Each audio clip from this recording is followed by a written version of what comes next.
வீர முரசு விடுதலை போராட்ட வீரன் நம்முடைய பாட்டன் சுப்பிரமணிய சிவா.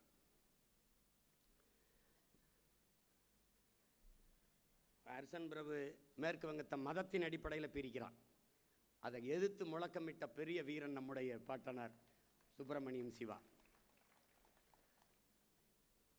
தர்ம பரிபாலன ஜமாஜம் என்று திருவனந்தபுரத்தில் தொடங்கி ஒரு அமைப்பை தொடங்கி முழக்கமிடுறார். விடுதலைக்கான முழக்கத்தை பேசுகிறார். பெரிய பேச்சாற்றல் கொண்டவனால தான் வீர முரசு என்று எல்லாராலும் போற்றப்படுறார். வீர முரசு என்று எல்லாராலும் போற்றப்படுறார். அங்கே பேச ஆரம்பித்தவொன்னே அவனை நாடு அந்த மாவட்டத்தில் இருக்கக்கூடாது, அந்த கேரளாவில் இருக்கக்கூடாதுன்னு விரட்டி விட்டுறாங்க. அங்கேருந்து இங்கே வரும்போது இங்கே ஒரு பாட்டை இருக்கான், நம்ம பாட்டேன். யார்? செக்கிழுத்த செம்மல் நம்முடைய பாட்டன் வாவு சிதம்பரனார். அவருடைய சுதேசி கப்பல் அந்த இயக்கம் அந்த இயக்கம் அவருக்கு ரொம்ப பிடிச்சிக்கிறது. சுதேசி கப்பல் இது. அதோட நட்பு பாராட்டி எப்படி சொல்கிறது, அப்படி ஒரு ரத்த உறவாயிடுறாங்க ரெண்டு பேர். இவங்க ரெண்டு பேருக்குமான விடுதலை நெருப்பிலே நெய்யை ஊற்றிக்கொண்டே இருக்கிறான். இன்னொரு பாவலன் யார்? நம்முடைய பாட்டன் பாரதி. மூணு பேரும் மச்சா மாமா உறவில் பழகிக்கிறாங்க.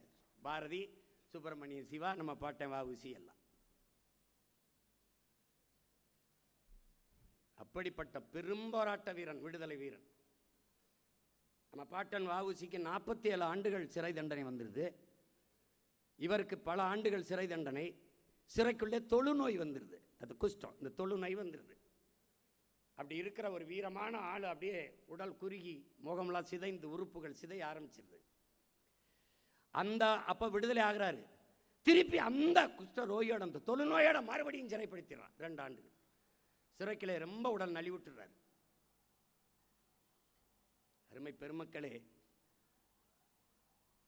என் அன்பு தம்பி தங்கைகளே, கற்பனை செய்து கூட பார்க்க முடியாது. நீங்கள் அந்த சுப்பிரமணியம் சிவா நம்முடைய பாட்டன், சிறையிலிருந்து வாவு சிதம்பரனார் என்ற நம்முடைய பெருமைக்குரிய பாட்டன், மாடு கூட இழுக்க திணறுகிற செக்கை இந்த மண்ணின் விடுதலைக்காக இழுத்த ஒரு மகான் சிறையிலிருந்து விடுதலை வரும்போது ஒருத்தங்கூட வரவேற்க போகவில்லை என்பது இந்த நிலத்தில் அதைவிட ஒரு துரோகம் இருக்கான்பார்.